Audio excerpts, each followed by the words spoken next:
TemaCast.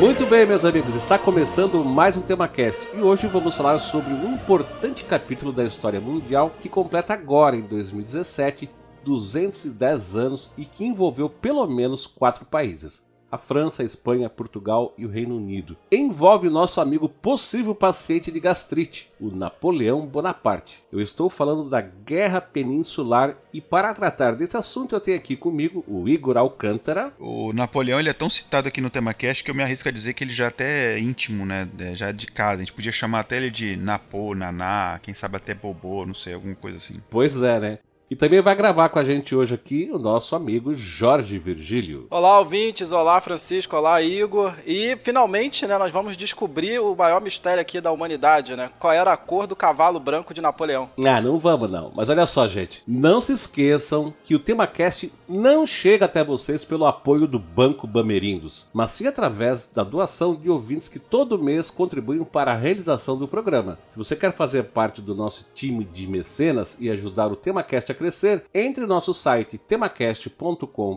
e descubra mais. Você também pode entrar diretamente em um desses links no patreon.com/temacast ou em apoia.se/temacast. O episódio vai começar agora, mas não se esqueça que na sequência tem a leitura de e-mails e comentários. Então, bora lá!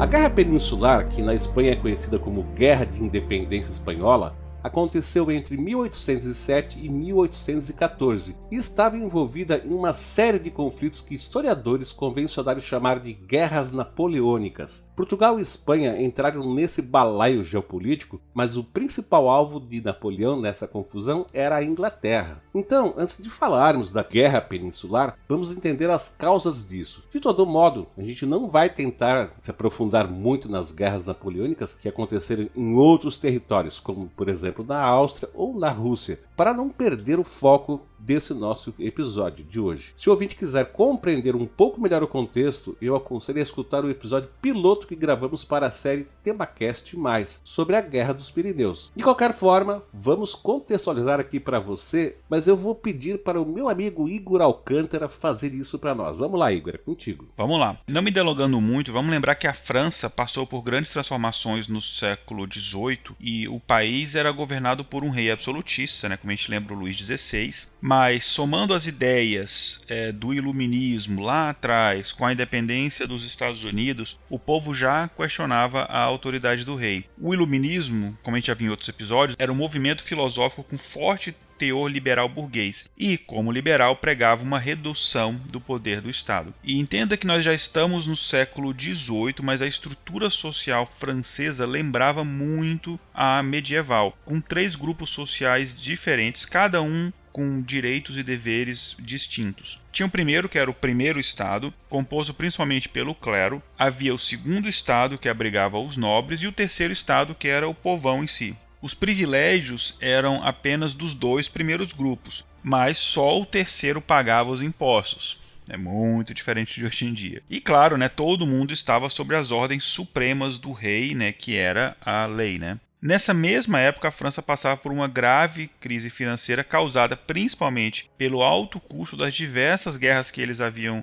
se metido ali nos anos anteriores, como por exemplo a Guerra dos 7 Anos, e por causa disso o rei decidiu cobrar impostos também dos nobres e do clero. Já esses, né, esses 2 primeiros estados aí dos nobres e o clero, inspirados pelo iluminismo, não aceitaram pagar por essa conta e incentivaram o povo a lutar contra o absolutismo. Quer dizer, enquanto era o povo que estava pagando por tudo, eles não tinham nenhum problema da intervenção do Estado, mas quando eles tiveram que pagar, aí não, aí eu sou liberal, né? Enfim, só que a coisa foi, enfim, aos poucos ali foi escalonando, até que em 1789, a prisão para onde eram mandados os presos políticos, a Bastilha, é tomada, dando início à Revolução Francesa, que levou muitos religiosos e nobres para a guilhotina. Guilhotina essa que a gente já até comentou em outros episódios, que funcionou ali na França até 1977. E chegou esse processo no final a decapitar o próprio rei e a sua esposa Maria Antonieta.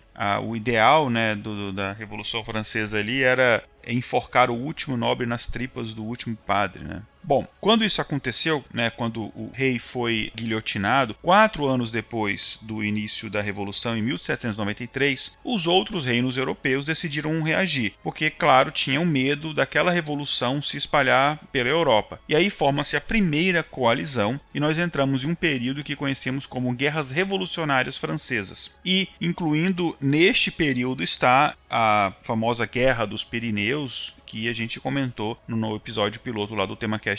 Bom, aqui era basicamente todo mundo contra a França, que agora já era chamada de República Francesa. Um desses países é a Espanha. E aí, né, mais uma vez, a gente está falando lá da Guerra dos Pirineus, que a gente já abordou. Quando a França vence a Guerra dos Pirineus, ela assina um tratado de paz com a Espanha. Mas os outros dois envolvidos na guerra, Portugal e Inglaterra, não fazem parte desse acordo, já que a participação deles na guerra foi indireta, não é uma participação oficial. E eles basicamente enviavam tropas e recursos para ajudar os espanhóis. Em 1799, fechando aí o século XVIII, acontece o golpe do 18 de Brumário e o general Napoleão Bonaparte chega ao poder. A França vai vencendo essas guerras, né, uma após a outra, são várias guerras nesse período, e ela vai saindo da defensiva para o ataque, conquistando cada vez mais territórios em um período conhecido agora como Guerras Napoleônicas. Então aquele período que a gente viu das guerras revolucionárias vai evoluindo para esse período de guerras napoleônicas. O sucesso do Napoleão e a popularidade dele era tão grande que em 1804 ele se declara imperador. É aquela história, a revolução tirou um rei para colocar outro.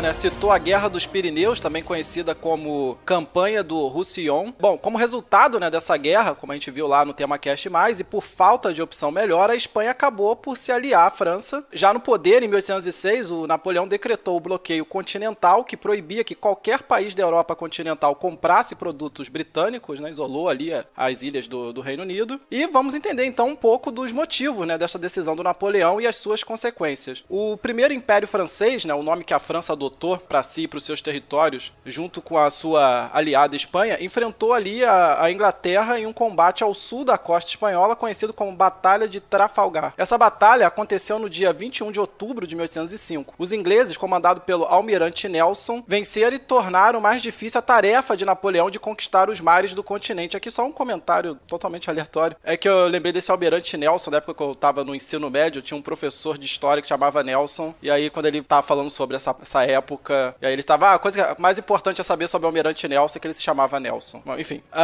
infame. Aliás, né, é em homenagem a esta vitória que existe em Londres, né, a famosa Trafalgar Square, que possui ao centro um obelisco com a estátua do almirante Nelson em seu topo, né, mandar aqui um abraço meu professor de história, homenagem aí, falando bastante do almirante Nelson. Bem, por perceber que não conseguiria dominar seus inimigos ingleses por meio das armas, Napoleão decidiu atingi-los financeiramente. E foi por isso que, enquanto estava em Berlim, assinou no dia 21 de novembro de 1806, portanto cerca de um ano após perder a Batalha de Trafalgar, um decreto que proibia o acesso aos portos dos países sob domínio francês por parte de embarcações do Reino Unido, da Grã-Bretanha e Irlanda. Por conta disso, os ingleses passaram a escoar suas mercadorias pela Dinamarca, o que levou a um novo decreto em 1807, estendendo a restrição também ao Mar Báltico. De modo a combater algumas brechas, né, nesse decreto, houve naquele mesmo ano outros 2 decretos, um que listava algumas mercadorias vindas de colônias que estariam sujeitas ao embargo e outro que também bloqueava navios de outras nacionalidades que tivessem passado por portos ingleses. Era muito difícil, né, evidentemente caro controlar tudo isso. Portanto, esse bloqueio representou um enorme gasto para os franceses, sem contar que o Napoleão, que tinha muito prestígio nas nações conquistadas, perdeu muita popularidade e apoio. Afinal de contas, contas, né, meu produto importado primeiro. Por vezes, ele tinha que recorrer a medidas mais drásticas, como o uso da força, para forçar que determinados países obedecessem aos seus decretos. Mas, ô Francisco, você que é muito chegado aí à terrinha, como é que ficou Portugal nisso tudo? Pois é, cara, Portugal tinha assinado em 1373 o Tratado Anglo-Português, que estabelecia uma perpétua amizade, sindicato e aliança com a Inglaterra. Esse tratado, aliás, foi reforçado em diversas oportunidades e está em vigor até hoje. Por causa desse pacto e pelo grande intercâmbio comercial que Portugal tinha com os britânicos, eles se negaram a obedecer ao embargo. Bom, na verdade, eles ficaram num dilema. Havia no Conselho de Estado em Portugal dois partidos, o Partido Inglês e o Partido Francês. O Partido Francês defendia a aceitação incondicional das exigências de Napoleão, fechamento dos portos, navios britânicos e prisão de bens e cidadãos ingleses que estivessem em solo português. No final, venceu o Partido Francês, mas sem essa parte de prisão dos britânicos. Só que tudo isso era algo para inglês ver, ou melhor,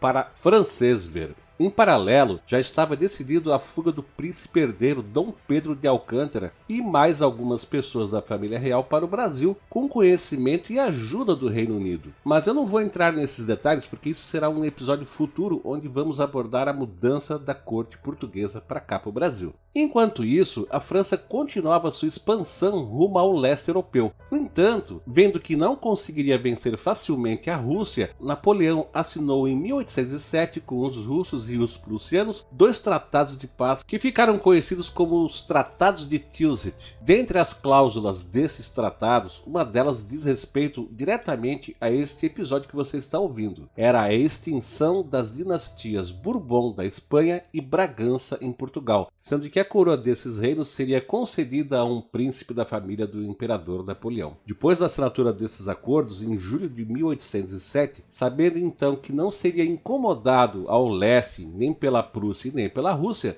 Napoleão decidiu invadir e ocupar a Península Ibérica. Em outubro daquele mesmo ano, o primeiro-ministro espanhol Manuel de Godoy assina secretamente com a França o Tratado de Fontainebleau. De acordo com esse documento, a Espanha daria livre trânsito às tropas francesas em seu território e daria o apoio necessário a elas, que atravessariam a península em direção a Portugal. E claro, tudo isso foi decidido em segredo para pegar os portugueses de surpresa. Esse tratado era importante para Napoleão, já que ele não queria atacar pelo mar, visto que a marinha britânica protegia as costas dos nossos patrícios portugueses. E com o consentimento espanhol, seu exército chegaria descansado e inteiro para dominar as terras lusitanas. Em troca, os espanhóis ganhariam a posse de parte dos países vizinhos. Por este acordo aí, o Portugal seria dividido em 3 territórios: o novo Reino da Lusitânia Setentrional, o Algarve e o restante Reino de Portugal.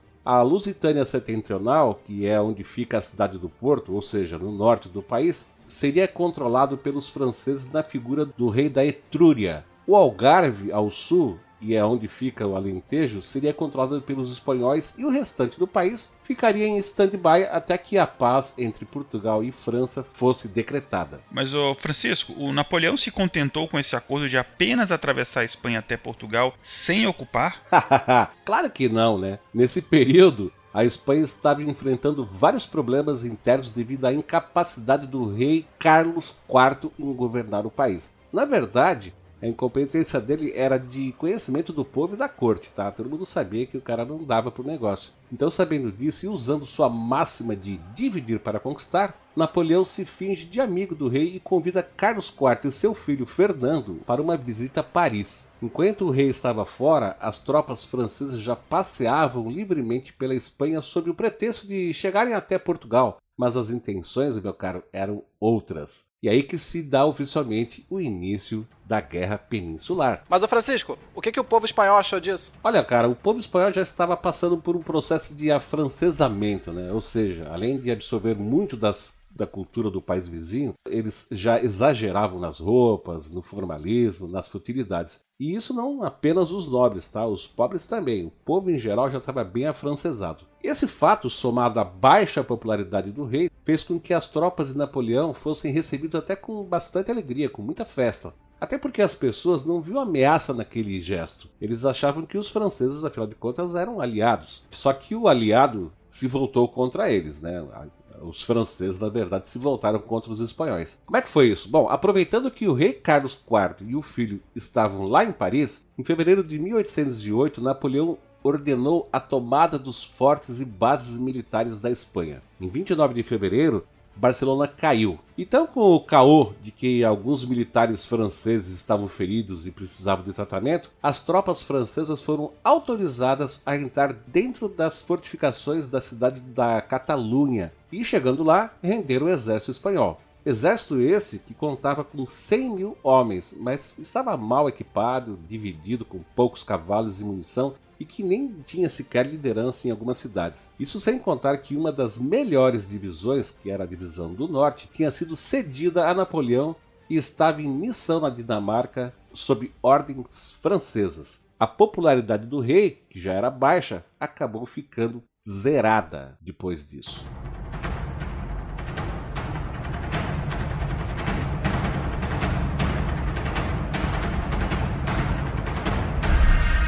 É verdade, e por conta disso, a Guarda Real instigou o povo, que protestou exigindo a abdicação de Carlos IV para que seu filho assumisse. Quando isso aconteceu, a família real já tinha voltado de Paris e passava uns dias no Palácio de Inverno, na cidadezinha de Aranjuez. Aconteceu ali um motim no dia 17 de março, planejado pelo próprio filho do rei, que se viu obrigado, no caso o rei, a abdicar da coroa. Agora o soberano era o seu filho, o Fernando VII, que, ao retornar a Madrid, foi aclamado como herói e salvador da população. Só que é óbvio que Napoleão não iria deixar outro rei governando a Espanha, ainda mais um cheio de popularidade. O imperador francês obrigou tanto Fernando quanto seu pai a se encontrarem com ele para uma reunião na cidade francesa de Bayonne. Só que antes de falar dessa reunião, deixa eu falar de um outro personagem dessa história, o general francês Joaquim Murat. Murat era um dos mais fortes aliados de Napoleão e havia lutado nas guerras revolucionárias francesas. Foi ele quem liderou as tropas francesas na tomada da Espanha. E enquanto aconteciam os montis de Aranjuez, que eu acabei de citar, ele ocupava Madrid em 23 de março daquele ano de 1808. 2 anos antes, aliás, Napoleão o presenteou com o título de Grão-Duque de Berg, e ele governou essa região do território alemão por mais ainda uns 4 meses após a tomada de Madrid. Após sair do cargo de governador de Berg, ele se tornaria rei de Nápoles e ficaria com esse cargo até a derrota de Napoleão em 1815. Mas voltando à Espanha, um dia depois de Madrid ser ocupada, é que acontece a chegada triunfal do novo rei Fernando VII, que, enfim,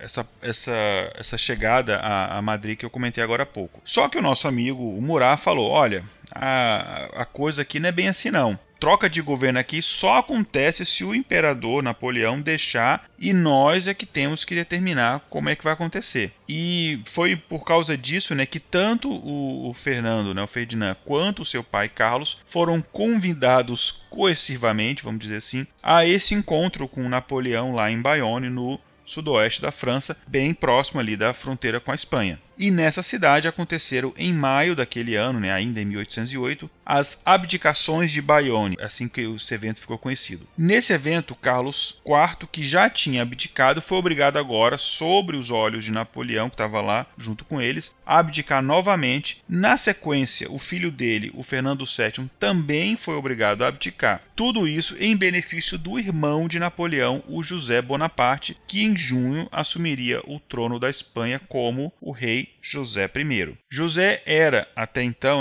o rei de Nápoles, mas ele cederia esse título ao general Joaquim Murat, que a gente acabou de comentar, que em Nápoles seria chamado de Joaquim I. Enquanto Carlos e Fernando se reuniam com Napoleão em Bayonne, foi criada uma junta governamental para governar a Espanha. Essa junta contava com o próprio Murat e representantes de Fernando VII, mas na prática quem mandava mesmo era o Murat. Portanto, o que ele queria ele fazia. No dia 27 de abril, ele ordenou a transferência para Bayonne dos 2 filhos de Carlos IV que ainda estavam em Madrid. Maria Luísa, que na época tinha 26 anos e era rainha consorte da Etrúria, e o caçula Francisco de Paula, então com 14 anos de idade. Maria Luísa, que inclusive viria a ser beatificada em 1876 pelo Papa Pio IX, havia se tornado rainha da Etrúria após a morte de seu marido, o antigo rei Luís I, mas perdeu o trono quando Napoleão invadiu aquelas terras. Ela então se refugiou em Madrid, né? E agora havia mais uma ordem para outra mudança dela, junto com seu irmão, dessa vez para a França. Sabendo que isso era uma estratégia de Napoleão para pressionar a coroa espanhola a ceder pacificamente às suas exigências, no acordo, né, que aconteceria ali na França, a junta de governo inicialmente recusou assinar essa ordem. Foram então aí de 3 a 4 dias de impasse, até que na noite do dia 1 para o 2 de maio, a junta finalmente cedeu, seguindo inclusive a uma recomendação do próprio Fernando, enviadas de Bayonne por um mensageiro. Sabendo que algo iria acontecer, já na manhã do dia 2 de maio, uma multidão se reuniu em frente ao Palácio Real. Eles viram que soldados franceses levavam Francisco de Paula à força e uma pessoa gritou "Que lo llevan", ou, em uma tradução livre, "Vão levá-lo". Nisso, Francisco de Paula correu até uma varanda e pediu socorro. A população tentou invadir o palácio, então, e uma enorme confusão, né, começou. Aproveitando-se desse tumulto, o Joaquim Murat chamou a guarda imperial francesa que, para proteger o palácio, enfrentou as pessoas com tiros. Aí aquele desejo, né, de impedir a condução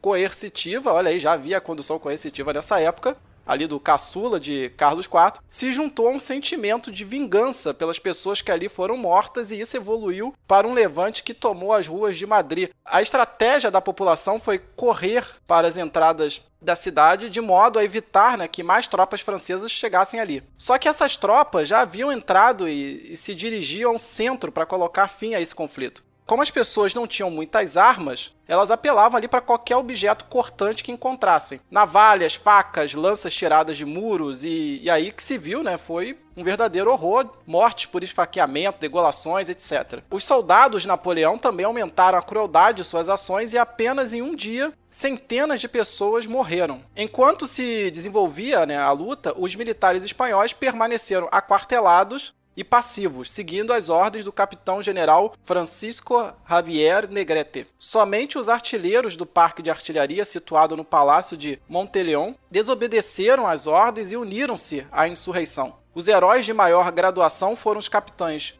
Luís Daoiz, que assumiu o comando dos insurgentes por ser o mais veterano, e Pedro Velarde. Com seus homens, né, eles terminaram por lutar no Parque de Artilharia de Monteleón e, após repelir uma primeira ofensiva francesa comandada pelo general Lefranc, morreram lutando heroicamente perante os reforços enviados por Murat. 2 de maio não foi a rebelião do Estado espanhol contra os franceses, mas a das classes populares de Madrid contra o ocupante tolerado por grande quantidade dos membros da administração. De fato, né, a entrada das tropas francesas foi legal, acordada no Tratado de Fontainebleau.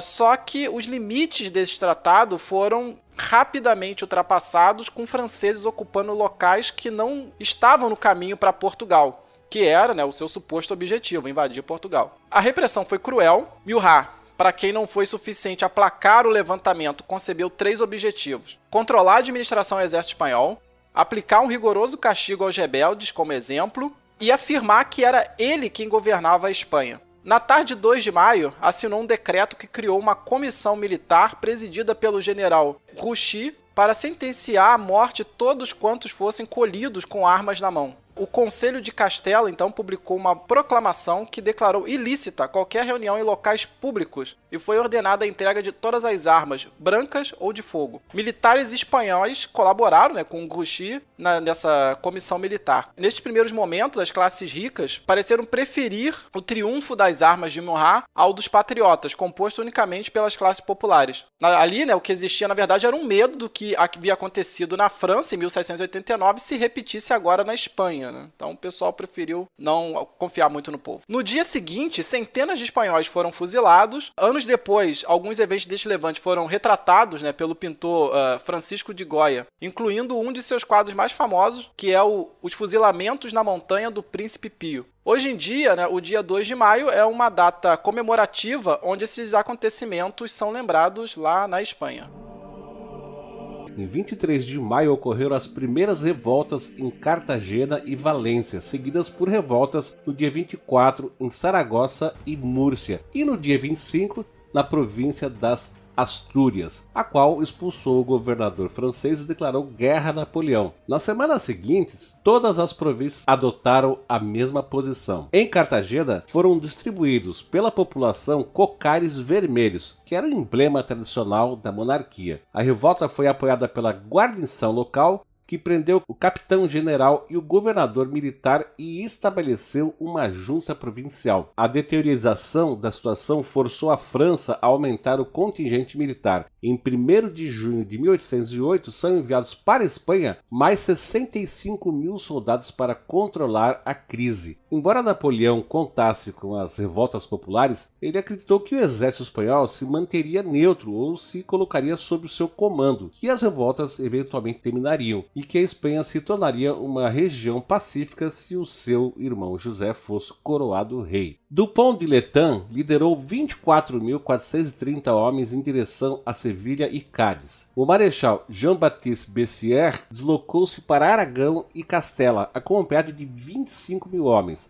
com o objetivo de capturar o Santander e Saragossa. Boncet marchou em direção a Valência com 29.350 homens e Guillaume Philibert d'Huesme deslocou 12.710 soldados para a Catalunha em direção a Gironda. No entanto, após a Batalha do Bruc, a cerca de 50 km de Barcelona, os franceses foram forçados a retirar-se devido ao elevado número de baixas infligido pela milícia catalã. Os franceses também não conseguiram capturar a cidade de Gerona e em 10 de junho todos os navios de linha francesa ancorados em Cádiz foram capturados. Em Aragão, 6 mil homens seriam derrotados no primeiro cerco de Saragossa. O avanço em direção à costa terminou com a derrota em Valência. Ao norte, os franceses obtiveram algumas vitórias. Quando a marcha de Bessières sobre Santander foi repelida em julho, os franceses regressaram e encontraram o exército conjunto de Black e Cuesta. Durante a Batalha de Medina de Rio Seco, os generais espanhóis, após insistência de Cuesta,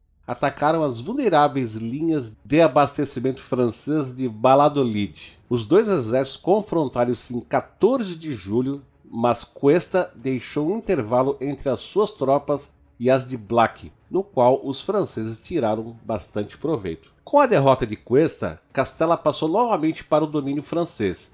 Essa vitória assegurou a posição estratégica do exército francês no norte da Espanha, abrindo caminho para Madrid. Dissipada a ameaça espanhola, José Napoleão entrou em Madrid em 20 de julho de 1808, sendo coroado rei de Espanha no dia 25.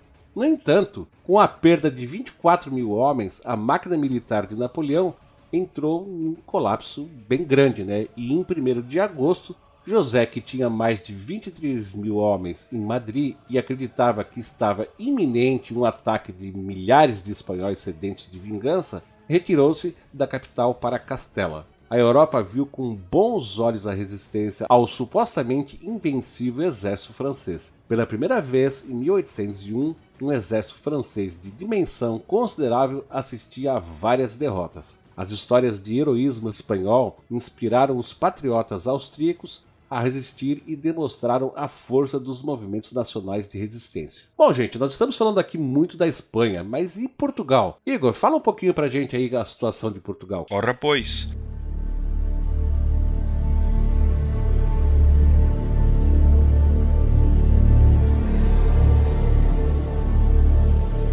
Bom, sobre Portugal, a gente precisa voltar um pouquinho no tempo, já que essa história acontece simultaneamente nos dois países da Península Ibérica. Então, fica aqui com a gente, ouvinte, que você vai entender. A gente falou agora da Espanha, então vamos ver o que estava acontecendo com os nossos patrícios. Bom, antes da França invadir a Espanha, nós contamos que esses dois países assinaram um acordo secreto que permitia às tropas de Napoleão atravessarem as terras espanholas como caminho para chegar até Portugal. E nós sabemos que Napoleão fez isso porque Portugal era aliado da Inglaterra e estava desobedecendo ao bloqueio continental que Napoleão impôs aos navios ingleses. Esse acordo é conhecido como Tratado de Fontainebleau. Então, isso aconteceu no ano anterior a essa confusão toda aí na Espanha, em junho de 1807. Em outubro, um efetivo francês com 25 mil homens, comandados pelo general Jean-Andoche Junot, marchava pela Espanha com destino a Portugal. Eles chegaram na cidade espanhola de Salamanca no dia 12 de novembro e já estavam perto da fronteira portuguesa. Até ali, a viagem se dava bem tranquila. Foram 25 dias para percorrer 500 quilômetros. Só que chegaram notícias de movimentos de tropas britânicas que poderiam ser mandadas para apoiar a coroa portuguesa. Junot então apressou o passo e entrou em Portugal por Alcântara, onde recebeu o apoio de 25 mil soldados espanhóis e de lá seguiu para Lisboa. Ou seja, ele dobrou o seu efetivo com a ajuda espanhola. Então aqui a gente está falando de um período antes de Napoleão ter traído o acordo com a Espanha. Segundo as ordens de Napoleão, Junot deveria entrar em Portugal pelo Vale do Tejo. Este era o caminho mais curto e que atravessava as regiões onde era previsível que houvesse menos resistência porque lá não havia fortalezas. Assim, Junot chegaria rapidamente até Lisboa e poderia aprisionar a família real portuguesa. Todas as premissas estavam certas, exceto que essa estrada só existia no mapa. Olha aí, será que a gente herdou isso de quem, né? Essa nossa característica, né? Na realidade, seguindo as instruções da coroa portuguesa, não houve resistência ao invasor, mas o terreno, as péssimas vias de comunicação e as condições atmosféricas quase destruíram o exército francês. No meio do caminho, um corpo diplomático português esperava pelo que sobrou das tropas francesas e espanholas e propôs um acordo, ao qual, claro, o Junot se negou a aceitar. Assim, mesmo quase aos frangalhos, ele continuou a marcha até Lisboa. Nisso, colocando em prática algo que já tinha sido planejado poucos meses antes, Portugal reuniu um pequeno efetivo de cerca de 1.500 homens para defender a capital. Ao mesmo tempo, se preparava para fugir, já que eles sabiam que seriam facilmente capturados. A família real portuguesa e famílias próximas, o que inclusive, aliás, aqui inclui o meu tataravô Dom Henrique de Alcântara. Fala sério, cara. É, pior que é verdade. Enfim, mas esses detalhes a gente vai aprofundar melhor num episódio futuro que a gente vai falar da mudança da corte portuguesa para o Brasil. Enfim, o Junot entrou em Lisboa no dia 30 de novembro de 1807 e ainda conseguiu ver os navios de Dom João VI, sua esposa Carlota Joaquina, seu filho Pedro de Alcântara, nosso futuro Dom Pedro I, o meu tataravô, e toda a corte portuguesa, ou boa parte dela, navegando com destino ao Brasil. É daí, aliás, que vem aquela expressão, haver navios. Essa caravana somava cerca de 15 mil pessoas. E, só um detalhe aqui, isso equivalia a 5% da população de Portugal na época. E estava, claro, protegida pela Marinha Britânica. No seu lugar, Dom João VI deixou o país sob a responsabilidade de uma regência que tinha ordens de não resistir aos avanços franceses. Depois de tomarem Lisboa, os franceses enviaram mais tropas para se estabelecerem na capital portuguesa e assim conter possíveis rebeliões. Isso foi acontecendo em diferentes levas entre o final de 1807 e o começo de 1808. Isso foi sob o pretexto de reforçar as tropas que ocupavam Lisboa que Napoleão subjugou Barcelona em 29 de fevereiro, conforme o Francisco falou aí atrás. Então aqui o ouvinte tem uma ideia melhor de como essas duas ações em conjunto se entrelaçam.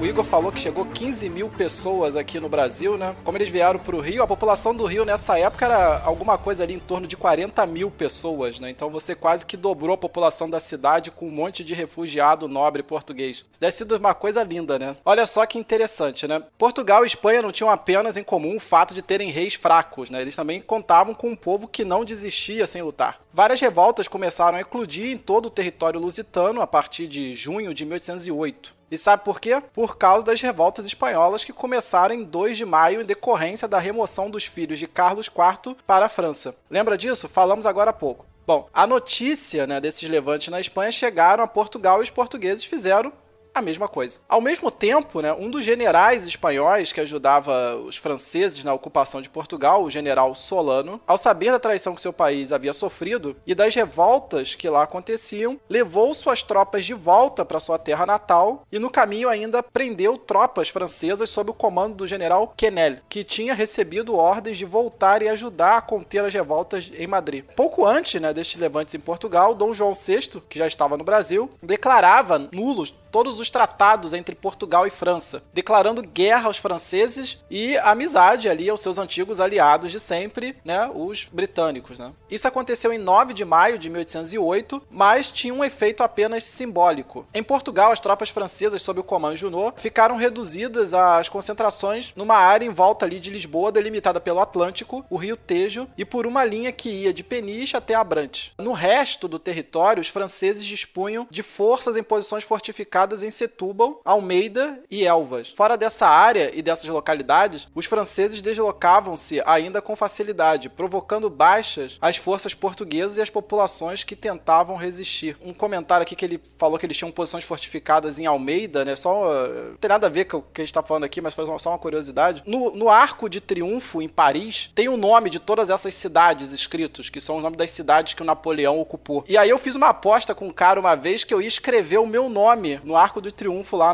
em Paris, né? E ele postou comigo que eu não faria isso, que eu seria preso e deportado. E aí eu tirei uma foto apontando pro nome da cidade, Almeida, né? Eu falei, é o meu nome, tá escrito no Arco do Triunfo, e aí eu ganhei a aposta dele. Mas é besteira.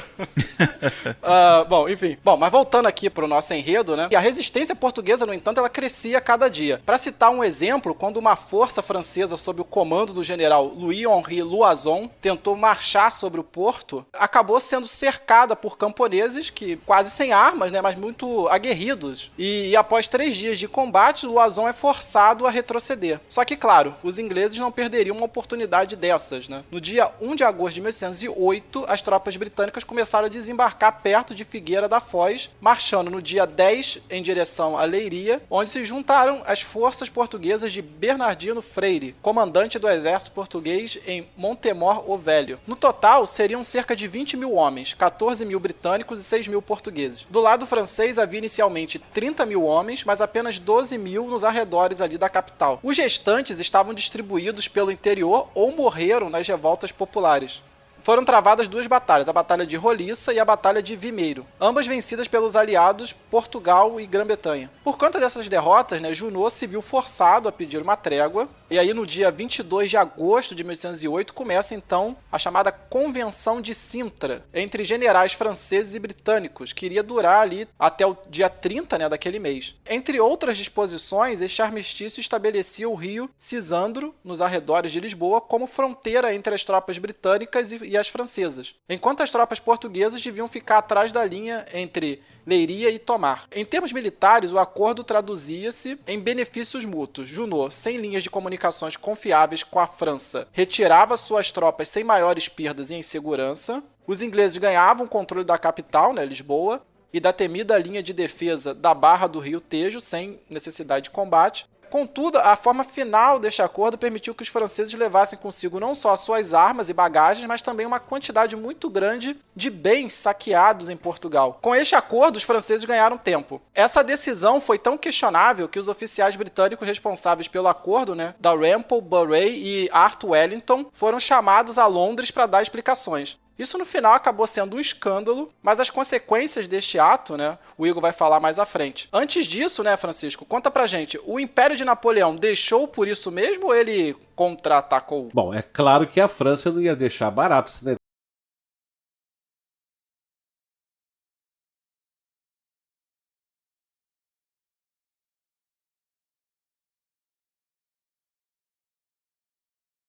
Perdidos àquela altura, Napoleão precisava reagir de alguma maneira. Entre setembro e outubro daquele ano de 1808, foram reafirmados os termos do Acordo de Tilsit, que já comentamos aqui, que foi assinado pelo Napoleão e o czar russo Alexander I. Com isso, Napoleão podia ficar tranquilo ao leste da Europa e deslocar suas tropas para retomar a Península Ibérica. No dia 4 de novembro, ele entra na Espanha com mais de 200 mil homens. Por causa da enorme superioridade numérica francesa, os ingleses que estavam em Portugal, liderados por Sir John Moore, se deslocaram para o país vizinho. Na cidade espanhola de Corunha se deu um intenso combate no dia 16 de janeiro de 1809, conhecido hoje como Batalha da Corunha, ou ainda Batalha de Elvinha. Do lado francês, o general Nicolas Soult tinha à sua disposição 16 mil homens, mesmo número que os ingleses tinham, mas ele contava com uma artilharia maior e com mais cavalos. Por isso, os franceses acabaram vencendo com a perda de 1.200 homens. Do lado inglês, apenas 900 morreram em combate, incluindo o general John Moore, mas outros 8.000 morreram na viagem de volta a Portugal. Com a saída dos ingleses da Espanha, a França podia agora se concentrar em invadir novamente Portugal. Napoleão já estava de volta ao seu país para lutar contra os austríacos, deixando o general Soult encarregado da península ibérica. No entanto, antes de sair, ele tinha planejado uma estratégia de invadir a terra de Roberto Leal e Cristiano Ronaldo em 3 frentes, pelo norte, pelo sul e ao leste. Napoleão achava que estaria tudo resolvido até o meio do ano, mas ele subestimou a resistência ibérica. A junta espanhola assumiu a direção do esforço de guerra e implementou impostos de guerra, organizou o exército na região de La Mancha e aquela mesma lá do Don Quixote, e que fica no centro do país, e assinou um tratado de aliança com o Reino Unido em 14 de janeiro de 1809. Oficialmente, o general francês Soult tinha 40 mil homens à disposição, só que depois das campanhas de retomada da Espanha, milhares de soldados encontravam-se doentes. Então, na realidade, ele só dispunha de 20 mil homens, enfrentando também dificuldades em equipá-los e uma carência crônica de cavalos e veículos de transporte. No entanto, a determinação de Soult permitiu-lhe capturar a base naval de Ferrol em 26 de janeiro, apreendendo 8 navios de carreira, 3 fragatas, vários milhares de prisioneiros e uma quantidade imensa de equipamento, incluindo 20 mil mosquetes. Isso permitiu a Soult compensar a carência de equipamento e prosseguir com o plano de invadir Portugal. Em março de 1809, Soult inicia a segunda invasão de Portugal através do Corredor do Norte. O exército de Soult enfrentava 12 mil homens representados pelos regimentos de linha, milícias e a ordenança da província de Trás-os-Montes. Comandadas por Francisco da Silveira, essas forças rapidamente bateram em retirada no meio do caos e da desordem que se estabeleceu ali. 2 dias depois, após atravessar a fronteira, Soult tinha já conquistado o Forte de Chaves. Virando em direção ao oeste, os franceses foram confrontados por uma força portuguesa de 25 mil homens mal preparados e indisciplinados. Enquanto esperava pelo exército de Soult, a milícia portuguesa linchou o seu próprio comandante, o Bernardino Freire, que pretendia dar no pé, se retirar. Em 20 de março, 16 mil dos soldados profissionais de Soult, pertencentes ao 2º Corpo da Grande Armée, avançaram e mataram 4 mil milicianos portugueses durante a Batalha de Carvalho d'Este, nos arredores de Braga, dirigindo-se depois para o sul em direção ao Porto. Em 29 de março, durante a primeira Batalha do Porto, os defensores portugueses entraram em pânico e tentaram fugir para o sul atravessando o Rio Douro, pela Ponte das Barcas. Olha só o que aconteceu, gente. Devido ao peso da multidão em fuga, a ponte cedeu e milhares de pessoas acabaram morrendo afogadas no que ficou conhecido como o desastre da Ponte das Barcas. A batalha representou uma vitória para as forças francesas e, com menos de 500 baixas, Soult assegurou o controle da segunda maior cidade portuguesa com as docas e arsenais intactos, capturando uma imensa quantidade de comida, munições e o que era melhor de tudo, 30 navios de vinho. Do lado português, ocorreram perdas significativas, como mais de 200 peças de artilharia. Foram entre 6 mil e 20 mil homens mortos, feridos ou capturados. Por volta de maio de 1809, o exército francês contava vitórias em praticamente todas as cidades espanholas. O exército espanhol debandou para o sul através da planície, sendo perseguido pela cavalaria francesa, que infligiu um elevado número de baixas. Apesar da batalha ter sido terminada por uma tempestade, pelo menos 8 mil espanhóis morreram e 2 mil foram feitos prisioneiros, enquanto entre que aconteceram em diferentes frentes de forma quase simultânea, nós aqui no TemaCast decidimos organizar esse episódio de modo que o ouvinte entenda todos os lados envolvidos. Então a gente falou da perspectiva espanhola, depois a gente voltou no tempo e falou na mesma linha do tempo da perspectiva portuguesa, e agora a gente vai falar da perspectiva britânica. Então o que eu vou contar aqui já foi falado antes, mas eu vou abordar aqui como os ingleses viram tudo isso. 5 dias após a Espanha ter declarado guerra à França, as juntas das Astúrias, Galiza e Sevilha enviaram delegações para Londres com o intuito de pedir ajuda, embora não tenham requisitado especificamente tropas. Em 27 de junho de 1808 chegam a Gijón 3 oficiais britânicos liderados por um tenente-coronel para avaliar a situação do ponto de vista militar. Na sequência da vitória de Bailen, o secretário de Estado dos Assuntos Militares Robert Stewart envia uma segunda delegação liderada pelo general James Leith, que chega a Gijón em 30 de agosto. Essa missão tem como objetivo determinar de que forma é que o norte da Espanha pode ser reforçado de modo a impedir que Napoleão envie reforços através de Irún, isolando em Madrid e Burgos. Isso tudo aconteceu neste período em que Napoleão entrou com os 200 mil homens na península ainda em 1808. Em agosto de 1808, chega a Portugal o exército britânico, incluindo a King's German Legion, comandada pelo tenente-general Sir Arthur Wellington, ou Duque de Wellington. Liderando um exército anglo-português, em 17 de agosto, Wellington repeliu as forças de Henri de Laborde na Batalha da Roliça, que a gente já comentou aqui também. Em 21 de agosto, após se ter movimentado para a foz do rio Maceira com o objetivo de proteger os reforços terrestres, Wellington foi atacado por Junot no Vimeiro. A Batalha do Vimeiro foi o primeiro conflito em que as táticas ofensivas napoleônicas, que conjugavam atiradores, colunas e artilharia de suporte, falharam contra as linhas de infantaria britânica. No entanto, Wellington era considerado um oficial muito novo para comandar o exército, tendo sido inicialmente substituído por Harry Burrard e depois por Sir Hugh Dalrymple. Dalrymple garantiu a Junot termos favoráveis de armistício, em que, através da controversa Convenção de Sintra, que a gente também já falou, lhe foi permitido evacuar as tropas francesas de Portugal através da Marinha Real Britânica. No início de outubro, na sequência do escândalo ocorrido no Reino Unido sobre essa Convenção de Sintra e a retirada dos generais Dalrymple, Burrard e Wellington, o comando da força britânica de 30 mil homens em Portugal foi assumido por Sir John Moore. No mesmo mês, partiu de Falmouth uma expedição de reforço comandada por Sir David Barrett, constituída por entre 12 e 13 mil homens, que entrou no porto de Corunha no dia 13. Só que os britânicos contribuíram de forma substancial para a causa espanhola ao evacuar cerca de 9 mil homens da Divisão do Norte, liderada por Pedro Caro. A divisão espanhola encontrava-se estacionada na Dinamarca desde 1807, antes de Napoleão trair os espanhóis,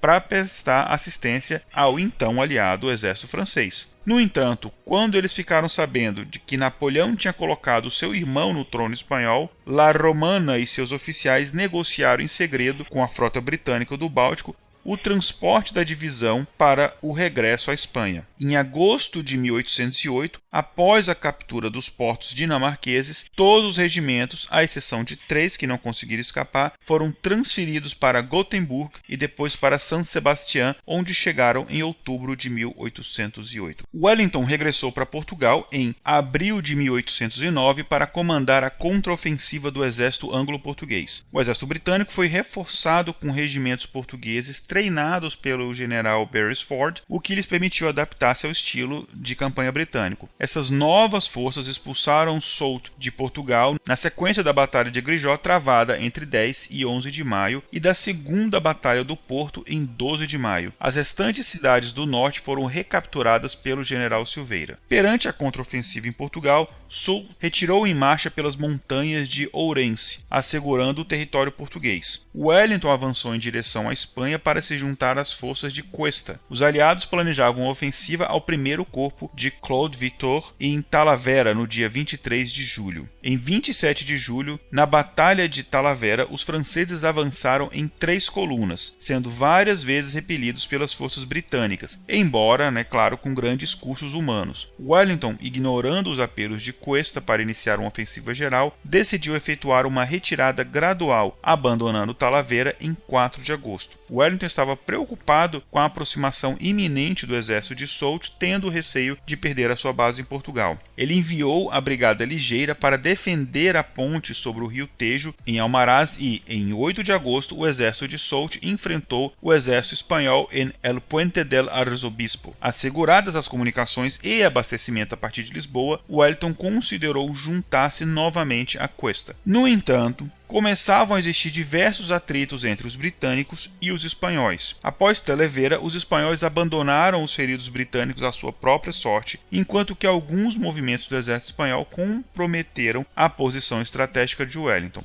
Além disso, os espanhóis prometeram fornecer suprimentos aos britânicos caso avançassem para a Espanha, o que nunca chegou a acontecer. A falta de abastecimento, que a gente sabe que é uma coisa crucial em guerra, né, e a ameaça de reforços franceses levou os britânicos a se retirar para Portugal. Abalada pela recusa de Wellington em contribuir com mais soldados britânicos, a junta que governava a Espanha rebelde planejou lançar uma ofensiva em 2 fases para recapturar Madrid, uma ao norte e outra pelo sul. Só que sozinhos eles perderam muitos homens em várias batalhas pelo país inteiro, principalmente em Andaluzia. Em 19 de janeiro de 1810, 60 mil soldados franceses avançaram para o sul de encontro com o exército espanhol. Em inferioridade numérica em todas as posições, os espanhóis fugiram em direção a leste e ao sul, perdendo cidade atrás de cidade para o inimigo. Em 23 de janeiro, a junta central decide abandonar Sevilha em direção à segurança de Cádiz, dissolvendo-se a si própria em 29 de janeiro e criando um conselho de regência com 5 membros encarregado de convocar as cortes e o que era,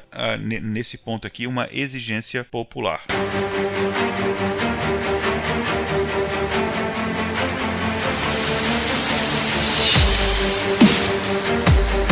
Nesse período, a Espanha tinha praticamente 2 governos. Oficialmente governava José I, irmão de Napoleão, que foi colocado lá de forma forçada em 1808, conforme a gente já citou anteriormente. No lado dos espanhóis havia uma junta, que a gente também comentou, que organizava o esforço de guerra e era o governo que os britânicos reconheciam. Nós não vamos aqui nos aprofundar muito nisso, porque desviaria do tema da guerra, mas foi importante pontuar isso para não deixar passar em branco. Depois das vitórias francesas em 1810, as batalhas esfriaram na Espanha, sob domínio quase total francês, e em Portugal, com presença espanhola, mas com os ingleses dominando boa parte do território. Havia uma batalha, ou revolta aqui e outra acolá, mas nada que ameaçasse mudar a situação. Só que aí o olho grande de Napoleão ficou grande demais.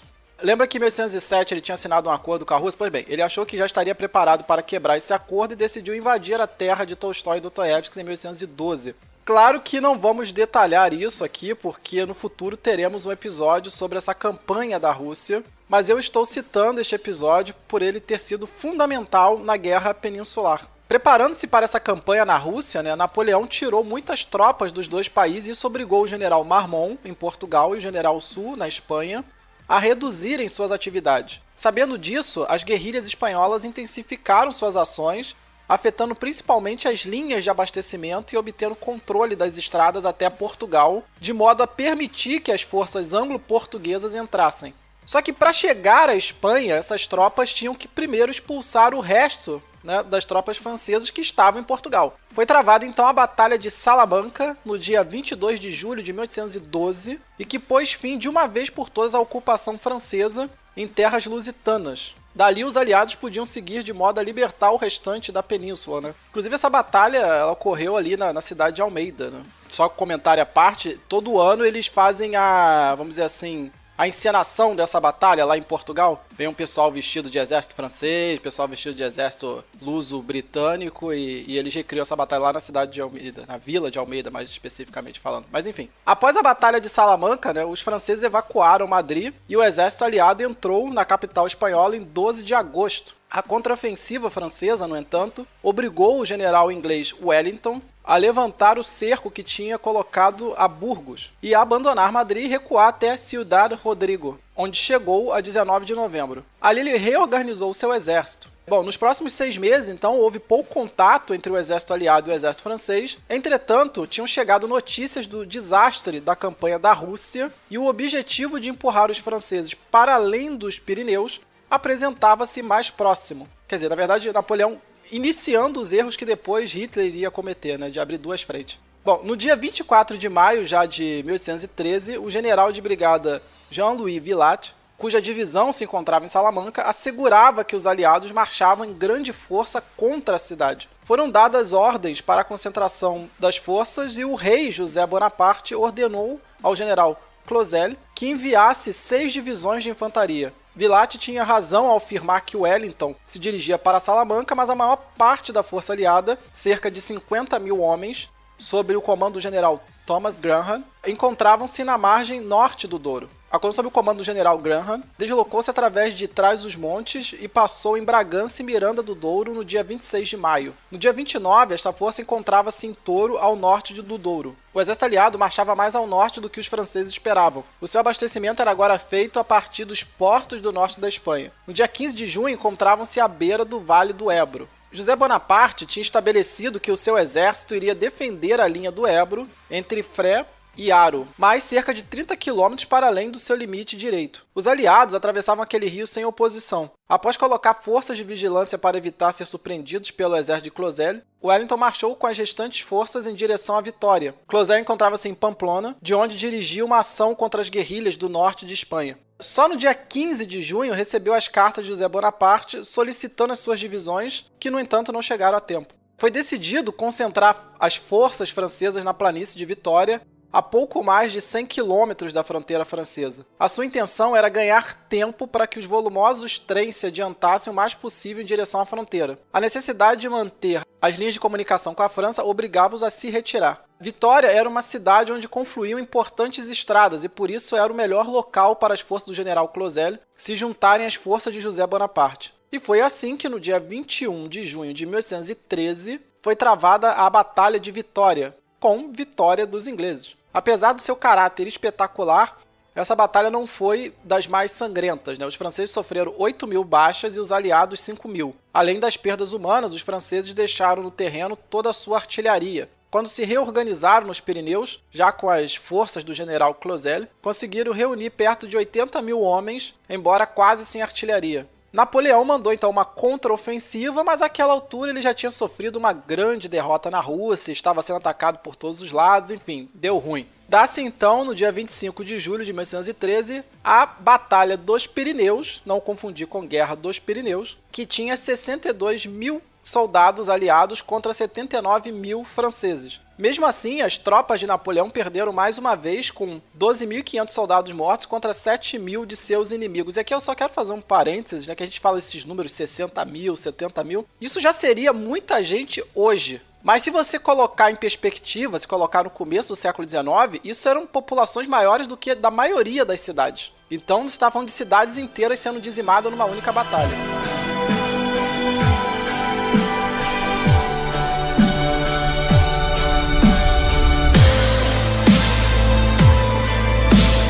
E a partir daí, várias outras batalhas em território francês até a vitória final em Toulouse em 10 de abril de 1814. Chegava assim ao fim a Guerra Peninsular. Bastava agora a Espanha e Portugal, que passaria a ser governada por uma junta que atuava em nome de Dom João VI, que estava curtindo a vida, adoidada aqui no Brasil, se reconstruírem e reorganizar. No caso espanhol, o rei Fernando VII voltou ao poder. Entender essa guerra é importante por ela ter desdobramentos em toda a América Latina, incluindo aqui o nosso Brasilzil, Não tem como falarmos no futuro sobre a independência do Brasil sem passar antes por essa batalha. Ao eliminar a monarquia de Carlos IV na Europa, por exemplo, Napoleão abriu as portas que conduziram à independência da América Espanhola. O mesmo ocorreu ao permitir a saída de Dom João VI para o Brasil, processo que criaria as pré-condições para a independência da América Portuguesa. Ainda em 1808, ao chegar a Salvador, na Bahia, o príncipe regente assinou o decreto de abertura dos portos às nações amigas, vindo a assinar em 1810 os tratados que permitiriam a hegemonia britânica nas relações comerciais entre ambos os países, abrindo as portas de um mercado em 3 continentes com tarifas alfandegárias privilegiadas. Com fôlego renovado sob o comando do mesmo Wellington, herói da Guerra Peninsular, a Grã-Bretanha derrotou Napoleão na Batalha de Waterloo em 1815, desfrutando de uma hegemonia mundial que conservaria até a Primeira Guerra Mundial.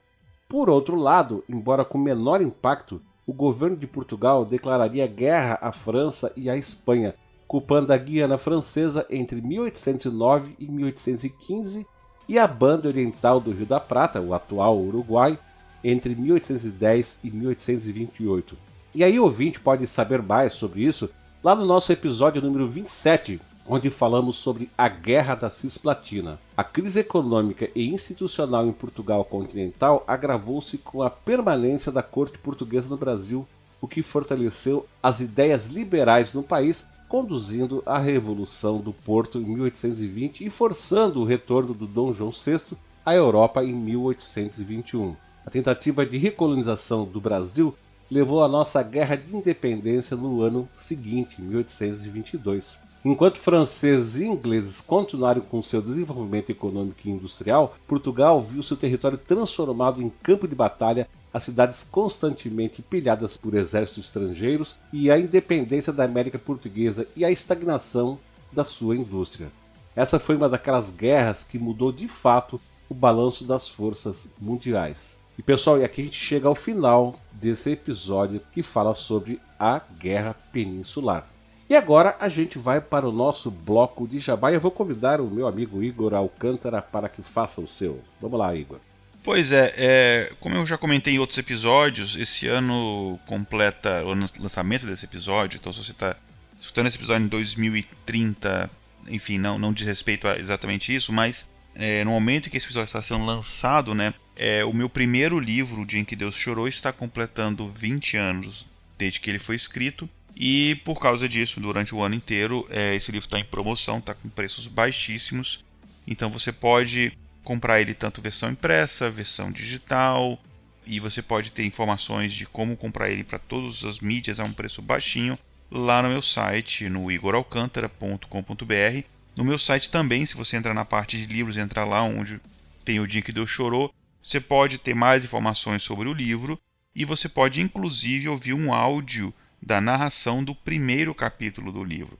Então vale a pena entrar lá no igoralcantara.com.br para saber mais sobre isso. Perfeitamente. E você, meu querido amigo Jorge Virgílio de Almeida? Olha aí, Francisco. Eu, como sempre, vou fazer aqui o jabá do TemaCast, né? Vou lembrar que agora nós temos Patreon, que você pode colaborar com o TemaCast. Se você curte a gente, quer colaborar, colabore. Se você pode colaborar, colabore, né? Vamos colaborar aí porque, como a gente disse lá no episódio piloto do TemaCast+, se a gente conseguir atingir as nossas metas, o TemaCast agora vai ser praticamente semanal. Embora, né, com aquele estilo, os episódios longos mesclados com os episódios mais curtos. E também fazer o meu apelo aqui para as pessoas que ainda não saíram do armário, porque essa campanha está dando certo, que elas saiam do armário e escrevam pra gente, digam que elas são, há quanto tempo que elas ouvem o TemaCast, preferências de episódio. A gente quer conhecer melhor os nossos ouvintes. Então, vamos lá, pessoal. Vamos sair do armário e escrever pra gente. Perfeitamente. E o Igor, eu vou te fazer uma pergunta agora. A gente vai pra onde, meu querido? A gente agora vai conversar com os ouvintes que já saíram do armário. Então a gente vai para a nossa leitura de e-mails e comentários. É isso aí, então eu quero deixar um grande abraço para você, Igor, um outro grande abraço para você, Jorge, e um grandíssimo abraço para todos os nossos ouvintes. E, por favor, fiquem mais um pouquinho conosco aí, escutem aí a nossa leitura de e-mails e comentários. Eu quero deixar um tchau, tchau para vocês todos. Tchau, tchau, galera. Tchau, pessoal.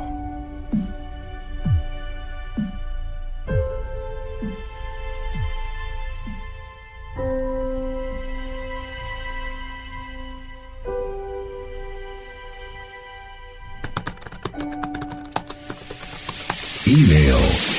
Comentários.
regime militar, né, que foi o episódio número 4 do TemaCast, o Fábio Santos, né, ele disse: Olá pessoal, sou fã desse podcast e é sempre um prazer ouvi-lo. Tenho aqui uma sugestão, que tal fazer um episódio especializado em mostrar músicas censuradas dessa época do regime militar? Um apanhado do máximo de música e suas possíveis interpretações, etc. Músicas que passaram desapercebidas pela censura da época também. E por fim, montar uma playlist com todas elas. Abraço a todos e continuem assim com esse nível de qualidade. Obrigado, Fábio, pelos elogios. É uma sugestão, né? Eu até acredito que seja uma boa sugestão, porque a gente gosta desses episódios mais musicais. Não sei se a gente vai chegar a fazer algum dia, mas tá anotado. Exatamente. Obrigado aí, viu, Fábio? Um abração pra você, tá anotadinho. Eu gostei da sugestão dele, achei bem interessante. Quando eu tinha um podcast que eu fazia sozinho de literatura, que era bem ruim, inclusive, assim, pelo menos em termos de edição e tal, eu fiz um que eu falava de literatura no período da ditadura, mas música é uma coisa que eu não vi, não conheço nenhum podcast que tenha feito e é bacana. Bom, eu vou ler um comentário agora de uma pessoa que praticamente não comentou na última quinzena, que foi a Priscila Guerreiro. O comentário que eu vou ler dela é do episódio lá sobre a Inês de Castro. Oi pessoal, hoje comecei este para ouvir com a minha mãe. Finalmente, né? Gostamos muito e é uma confusão de Pedros e Afonsos, não? Sei que em Portugal hoje em dia há uma lei para registro de nomes de bebês. Eles têm uma lista e você não pode fugir dela. Se o nome escolhido não estiver lá, os pais não podem registrar a criança. São nomes que eles consideram bons. Muito curioso, não é? Minha mãe gostou do episódio, pois ela não conhecia os detalhes da história. Forte abraço a todos vocês. Vamos continuar na maratona aqui e deixando os comentários. Bom, aí a gente respondeu esse comentário dela. Ela voltou lá e postou a lista, né, de nomes válidos em Portugal. O link está lá nos comentários do episódio, né, sobre a Inês de Castro. Eu acho que essa lista é um tweet, né? Manuel, Joaquim. Não, eu tô brincando. A gente tem muitos ouvintes em Portugal. É brincadeira, pessoal. Valeu, Pri. Que bom que você e sua mãe, né, gostaram do episódio. Enfim, continue aí. Olha só, de novo, a Priscila Guerreiro comentou no episódio sobre a origem da favela, lá que nós fizemos, o primeiro sobre favelas, que focava a favela da Rocinha. Ela falou assim, ó: Olá, ouvi novamente, agora com minha mãe, que adorou a Maria e ficou impressionada com os relatos, especialmente aquele do safari na favela, no qual as pessoas pagam para subir a Rocinha e ver os moradores, tal qual um safari. Meio péssimo, porque são seres humanos vendo outros seres humanos, mas por outro lado, gera economia para os moradores. É impactante. A voz da Maria parece muito com a da Tupá Guerra, historiadora lá do Mundo Freak. Minha mãe que reparou. Será que tem algum ouvinte do Mundo Freak aqui que notou isso também? Eu não tinha visto as fotos, são muito impressionantes. A passarela é lindona, hein? Abraço, pessoal. Bom, aí, né, eu acho que o Jorge chegou a responder para ela lá nos comentários, né, nesse comentário que ela fez lá na origem da favela. E se você quiser reproduzir um parte aí, ô Jorge, fica à vontade. Então, Francisco, só comentando rapidamente, né, ela falou que o bom que isso gerava economia para os moradores. Então, a nossa crítica a esse safari na favela é que justamente ele não gera nada para os moradores. E os interesses dos moradores normalmente são preteridos em prol dos interesses do turista, né? Deu até o exemplo do caso do saneamento básico. É uma luta histórica da Rocinha, a luta por saneamento básico, e o governo, por exemplo, tanto municipal quanto estadual, eles, ao invés de fazer o saneamento, que é o que as pessoas que moram lá gostariam, ele decide fazer, por exemplo, um teleférico para levar os turistas até lá em cima sem eles terem que passar pela favela, para eles só observarem a favela do teleférico e bater foto. Então esse tipo de turismo, né, se você quiser chamar isso de turismo, eu não chamo isso de turismo, ele é ruim para os moradores, porque as pessoas entram e saem da favela, elas não se hospedam lá, elas não comem nos restaurantes de lá. É claro que o turismo não é ruim. Se a Rocinha e outras favelas fossem visitadas como bairros normais, né, como Copacabana, por exemplo, não teria problema nenhum. Mas esse turismo predatório, né, que trata as pessoas como paisagem, eu acho ele ruim aqui no Rio e em qualquer lugar do mundo. E um comentário aqui sobre o que ela falou do que a voz da Maria parecia com a voz da Tupá. É uma coisa interessante que a Tupá, se eu não me engano, era de Brasília. Eu nasci em Minas, mas eu passei a maior parte da minha vida em Brasília. Então o meu sotaque, boa parte dele é de Brasília. Eu era confundido fora por exemplo, quando eu ia para São Paulo, para o Sul, eu era confundido com carioca, porque por algum motivo as pessoas achavam o sotaque parecido. Então pode ser daí também a confusão, né? Porque a Tupá é de Brasília, a Maria é do Rio. Pode ser até um pouco a confusão por isso. Talvez por causa do R, não sei. Eu acho que é isso mesmo. Com certeza. Quando eu falava Campos do Jordão, em São Paulo, o pessoal morria de dar risada. Ah, você não fala o R. Aí eu falei, eu falo o R, mas eu falo só um, eu não falo R. Enfim. Mas vamos continuar. E bom, pessoal, comentou lá no episódio do Salvador de Sá, o Ezequias Campos. Como eu nunca havia ouvido falar na história desse cara. A revolta da cachaça é meio óbvio porque quiseram esquecer dela. E claro, depois da República quiseram passar a limpo a história e apagar que a locomotiva, entre aspas, da economia sempre foi puxada por braços negros. O tráfico negreiro era economicamente importantíssimo e um interesse regional, o que é terrível de se passar numa aula de história que se busca construir mitos e não estudar o passado. Importantíssimo, contudo, dar peso à nossa história. E só comentando aqui rapidamente, evidentemente, sempre se tentou no Brasil, principalmente ali na Primeira República, apagar a importância que a escravidão teve para o país. Então, o Brasil e o Império de Portugal, eles, na verdade, eram impérios movidos a escravo. O que, de fato, movimentava a economia desses dois lugares não era o café, não era o ouro em Minas Gerais, não era nada. Era realmente vender e comprar escravos. E durante muito tempo foi assim,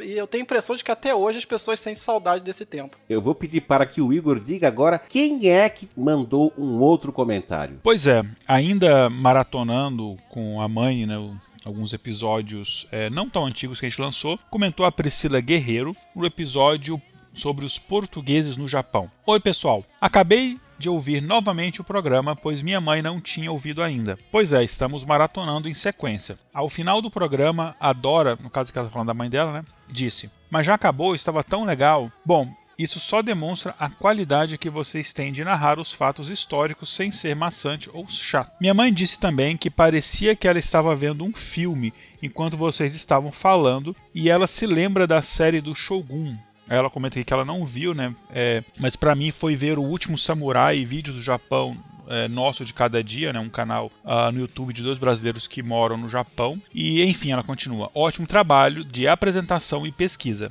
Parabéns à pauteira. E minha mãe pediu para dizer que gosta dos resumos do Jorge. Olha, agora o Francisco agora tá se doendo, né? Não, como assim? Como assim, dona Dora? Resumo do Jorge? Olha aí, Francisco. A última coisa que o Jorge faz no TemaCast é resumo. Ele fala o que tá na pauta, fala além do que tá na pauta, fala. Eu corto 90% e assim mesmo fica tudo isso que vocês ouvem aí. Olha aí, tá registrado que eu sofro censura no TemaCast. Olha aí, agora você admitiu. Tenho provas materiais disso. É só censura dos excessos, ô tagarela. Eu sou o cúmulo da síntese, Francisco. É, o ditador Francisco Salazar, né? Pois é. Bom, mas deixa eu falar assim, que nós temos uma novidade agora, que agora tem uma pessoa que comentou lá no episódio sobre as mulheres na literatura brasileira, que foi a Priscila Guerreiro. Ela botou assim, ouvi novamente com minha mãe. Ela gostou de conhecer as escritoras, porque teve algumas que ela acompanhou bastante, então ficou feliz ao ouvir sobre elas. E ela gostou de ouvir num programa, ao invés de ser num cursinho. Não entendi direito isso, mas acho que a minha mãe conheceu algumas apenas por causa do vestibular, e eu nem isso. Só algumas por serem expoentes como Ruth Rocha ou porque eu vi aqui no TemaCast. Abraço. E olha só, gente, pra gente não ficar repetindo Priscila Guerreiro toda hora, a Priscila também comentou em outros episódios como o Serviço Secreto Brasileiro 1, Ceilândia, Serviço Secreto Brasileiro 2 e talvez mais algum que ainda a gente não tenha visto até a data dessa gravação. Então a gente vai deixar aqui um forte abraço pra Priscila e para Dona Dora por nos dar retorno aí desses episódios que elas ouviram em conjunto nesses dias. Abração para vocês, meninas. Abraço para vocês. É um comentário breve. Eu, inclusive, conheci as duas numa das minhas últimas idas ao Brasil. Eu estava em São José dos Campos e elas foram de São Paulo até lá só para me conhecer. São, sim, pessoas ótimas, super simpáticas e legais, enfim. Obrigado por nos escutarem aqui. Olha aí, brigadão Priscila, brigadão Dona Dória, tamo junto. E agora, depois da Priscila Invasion, nós vamos para a British Invasion, que foi o episódio número 12 do TemaCast, Comentou lá o Marcos Guimarães, ele disse o seguinte: meus parabéns pelo alto nível e seriedade de vocês. Descobri esse podcast por acaso e viciei na hora, justamente com o podcast Filmes Clássicos, também excelente. Estou fazendo uma maratona e gostando cada vez mais. Aguardo o episódio do Pink Floyd e quem sabe um sobre rock progressivo. Muito obrigado e sucesso para vocês. Venho compartilhando os episódios no Twitter. Abraço. É verdade, ele tem compartilhado mesmo. E olha só, a gente pretende até um dia fazer um episódio sobre o Pink Floyd, que eu não sei você, Jorge, se você curte o Pink Floyd, mas eu e o Igor somos apaixonados. Inclusive tem uma frase do Igor sobre o Pink Floyd que sintetiza bem o que eu penso também, que ele disse assim em algum lugar uma vez que o Pink Floyd é uma das melhores coisas da humanidade. E eu concordo plenamente. Eu também curto o Pink Floyd, então tamo junto. E olha só, e claro, o Pink Floyd, né, faz parte aí dessa época do rock progressivo, assim como Yes, Emerson, Lake Palmer e vários outros. Mas enquanto a gente não faz, a gente deixa aqui como sugestão que procure lá no Telhacast, né, no extinto Telhacast, mas os episódios ainda estão disponíveis lá no site Mundo Podcast, o episódio que eles fizeram sobre o Pink Floyd, que tem 3 horas, pelo menos, tá? E aí um dia a gente vai fazer a nossa versão aqui, se a gente conseguir fazer com que fique melhor do que eles fizeram lá. Bom, e esses foram os comentários que o pessoal deixou no nosso site nessa quinzena, e agora a gente vai para a leitura de e-mails. Eu falei para a leitura de e-mail, não dos e-mails, porque a gente recebeu só um e-mail nessa quinzena e sou eu que vou ler. Quem nos mandou o e-mail foi o Flávio Cunha, dizendo o seguinte: olá aos membros do TemaCast. Sou Flávio, tenho 40 anos e sou consultor de segurança eletrônica em Belo Horizonte, Minas Gerais. Escuto diversos podcasts, a maioria com temática de filmes, quadrinhos e nerdices desde 2009. Mas o TemaCast se tornou meu favorito. Já maratonei os episódios e sempre atualizo meu feed na esperança de que o TemaCast passe a ser pelo menos semanal. O conteúdo é ótimo e muito bem pesquisado e exposto, além do foco principal ser história, que embora seja algo bem fora da minha área, me interessa bastante. Mas não te preocupa não, viu, Flávio? A gente também aqui, os 3 aqui somos da área das exatas e também adoramos história, né? Aí ele continua: muitos temas abordados, especialmente os biográficos como Barão de Mauá, Barão do Rio Branco, Lampião e Oswaldo Cruz, mostram que a história do Brasil sempre taxada por muitos, inclusive eu, que a gente deveria superar. Então eu acho que a gente tem uma relação sim negativa com a história por diversas razões. A gente tem uma história oficial, né, que a gente sempre critica aqui, que é bem limitante, né, bem superficial em relação ao que foi a história do país de fato. E de modo geral as pessoas entendem que a história brasileira não é algo muito importante, que o importante mesmo é o Brasil do futuro, o país do futuro. Então o que importa é o que vai ser construído para frente, ignorando-se o que ficou para trás.